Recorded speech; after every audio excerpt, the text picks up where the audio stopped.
د پاکستان د کورنیو چارو د نشه توکو په ضد د مبارزې وفاقي وزارت پریکړه کړې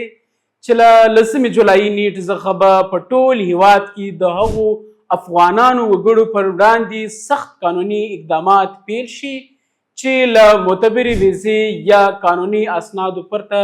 په پاکستان کې ژوند کوي. د وزارت له لوري ټولو صوبایي حکومتونو، اسلام آباد اداري، آزاد کشمیر او ګلګت بلتستان چارواکو ته رسمي لارښوونې استول شوې دي. په دغو لارښوونو کې ویل شوي چې د 10 جولای وروسته هر هغه افغان ته به چې د اعتبار وړ ویزه ونه لري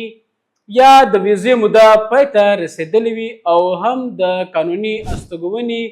اسناد ونه لري باید ژر تر ژره ونیول شي او د قانون له مخې د بیرته ستنېدلو بهیر پیل شي. د وزارت په مراسله کې ټینګاری شوی چې اړوندوي ادارې دي د غیر قانوني افغان وګړو د پیژندنې، نیولو او ایستلو لپاره ګډه او منظم عملیات ترسره کړي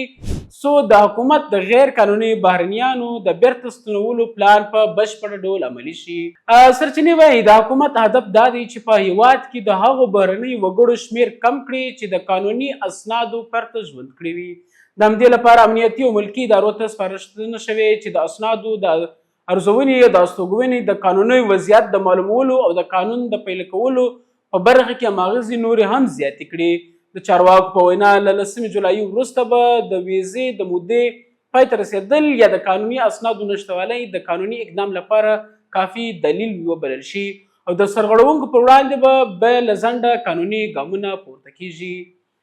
تمه ده چې د پریکړې له عملي کېدو سره به په بېلابېلو ښارونو کې د اسنادو د پلټنې او د غیر قانوني میشت بهرنیانو په ضد عملیات نور هم پراخ شي.